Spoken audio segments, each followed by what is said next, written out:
Oh, God.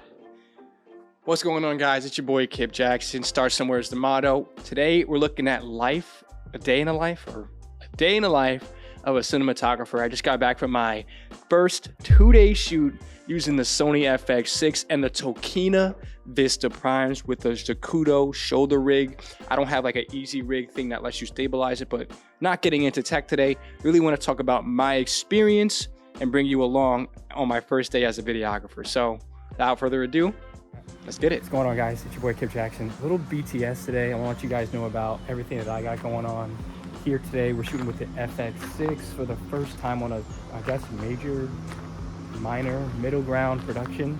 But I just want to take you guys along the road, and girls along the road, so you guys can see what it is behind set.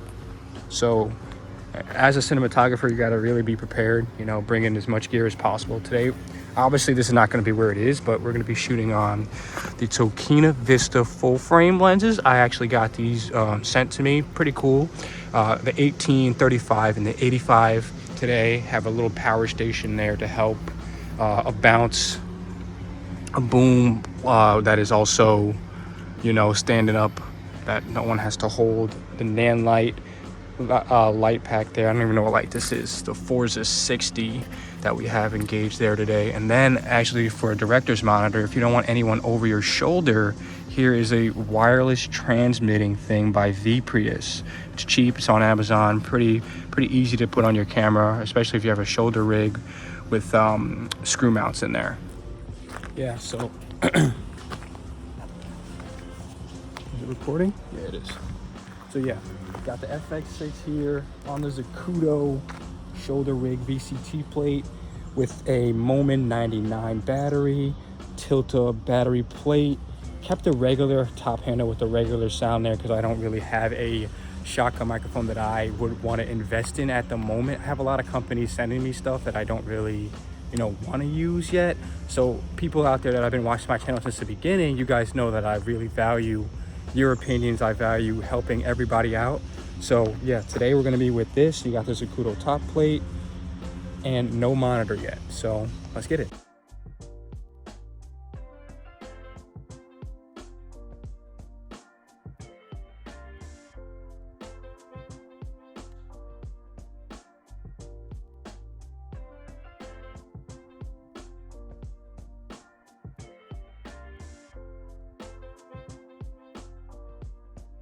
So we're back, and another thing you want to monitor when you're doing video is live monitoring your sound, because there's actually an AC unit right there, and if we're doing dialogue right here, we're just going to keep hearing it. And that's something that you want to dial in beforehand, that way you're not coming into those problems, which, you know, is annoying.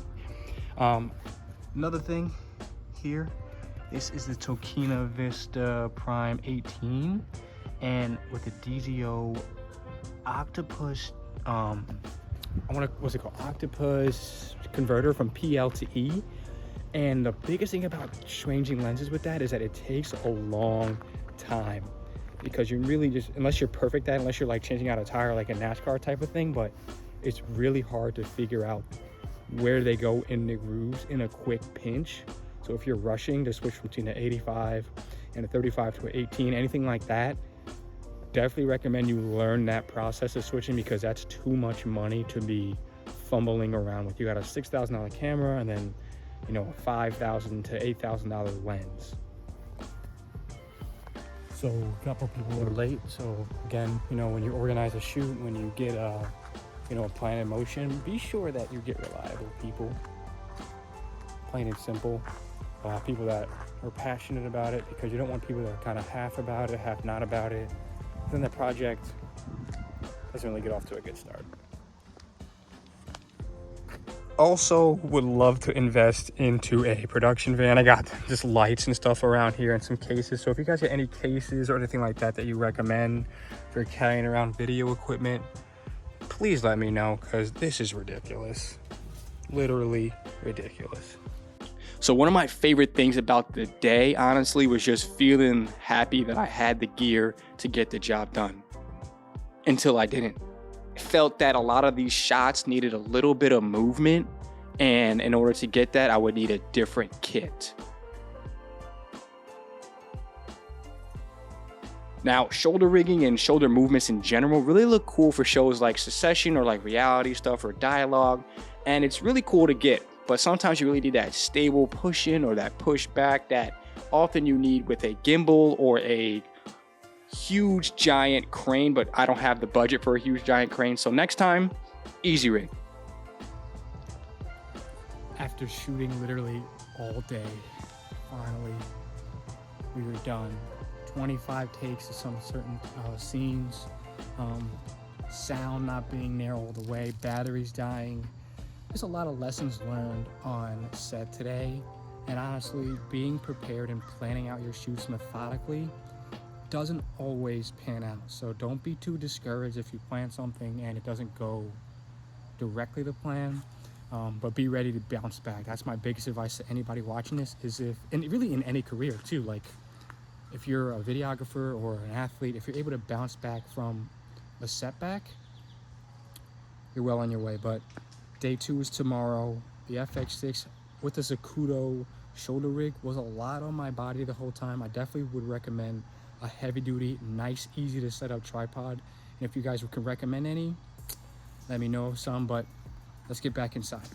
So we're on set, and this is a pretty good setup as long as the microphone is out of frame.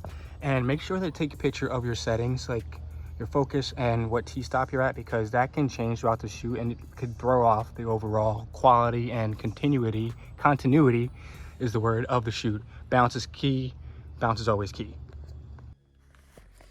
If you're like a run and gun guy and someone who is a solo dolo type of creator, type of filmmaker, and you're doing lighting, you're doing directing, I think that having either multiple days to shoot, which is not often the case, or having zoom lenses, like zoom cinema lenses, is the way to go, because undoing the lenses and putting them back in, especially when they're PL mounts to E mounts, takes so much time, unless you really want to do all the 85 shots, all the 35, and then all like the wides. Here with these Tokina Vista Primes, if you have the time to do that, do it. But if you don't, zoom lenses by either DZO or Tokina. I haven't done my research. So we're on set again, and this has been working out. This setup, this grows on me with time, being able to switch lenses. Just gotta get good at it. Like, it's really a skill to be able to switch with this mount. This battery, it did die at around 27%. This is the Moment 99 Pro, because my setup does pull a lot of wattage. I do a lot of wireless stuff, a lot of monitors sometimes, so be cognizant of that when you are setting up your FX6. Overall, the shoot was pretty cool. I shot for around 13 hours both days, and I think that I really want to go back and plan out the shots even more. Like, just when you think you have a plan, for cinematographers out there, go and, you know, maybe say how you're going to get the shot, your backup shot, the focal length you intend to shoot that on, why. Really go for every little detail, because you want to bring the viewer into the experience and have them feel what you are intending them to feel. Working closely with the director in this case was really hard, because, you know, he is a 94-year-old man and I'm, 29 now, and that was a little different. But honestly, we worked it out. I used my teacher skills, my people skills, to really navigate every scene the way he saw fit and the way I saw fit with my camera. Working with the small crew was really fun. Did get hot the first day, so I did get in the pool a little bit to cool down. But the second day, thought it was gonna rain. Something I want to impart on you guys, like, whenever it seems like bleak or hope is really gone, just keep pushing forward. We were gonna cancel the second day, and I'm thanking God right now that we didn't, because, to be honest, it panned out. It only rained in the very, very early morning, and then after that, it was just overcast the entire day, which in my opinion, as a new cinematographer, is really good to have, just stable lighting conditions over top and all around for your shadows and stuff. The more people you have really isn't better. You want people that know their job, know their mission, and aren't going to be too conversational in the day, because time is ticking from sunrise to sunset, and you want to maximize the amount of memory that you have getting your shots, or really maximize the amount of shots that you get. Also, this company took care of me. We had lunch, which was really cool, and we had dinner, And 13 hours was really a lot for my first day as a cinematographer carrying around a Zacuto shoulder rig. But as somebody who is recommending that you stay healthy when you're doing this, working out, running when you're not, being a cinematographer, push-ups, sit-ups, just keeping your body active when you're not doing this. That way you're more than prepared to be a cinematographer and bend down and do all these weird things with your body to get the shots that you need. Really helped me out in those 2 days. It was short recovery. It was 13 hours one day, 13 hours the next day, which I don't advise you doing. And I negotiated this beforehand. Like I was like, we're going to be shooting for 26 to 30 hours. Here's my rate. And here's my rate if we go over that. Like always negotiate to make the money for yourself either right there in the moment, and definitely to invest in better gear and better stuff in the future. Like from this shoot, definitely know I need an easy rig, and I shoulder mount at all times to get 2 different types of looks that I'm going for. I shot on the Tokina Vista Primes, the 35, the 18, and the 85, and changing it at first was like super hard. Like I was like, oh my God, these are really expensive. But I called over the guy that I had implementing audio and was like, here, hold this, switch it, boom. By the end of the day, I was like, the NASCAR guys, doing it super fast with the way I was changing the lenses. Love that sound effect. But it's getting really hot up here, and I hope this really sheds some light into the day in the life of a new cinematographer shooting with the Fx6 and some cinema lenses. Granted, I'm very blessed to have been able to use those Tokina Vista Primes, and shout out to Tokina USA for sending those over, and I really want to build a long-term partnership with you guys. This channel is inspiration. It's really from the heart, and I want to bring you along with my experience as I grow and develop as a cinematographer. It's your boy Kip Jackson. One more time. Start somewhere is the motto. I'm sweating through my shirt, but there it goes. Peace. See you guys in the next one.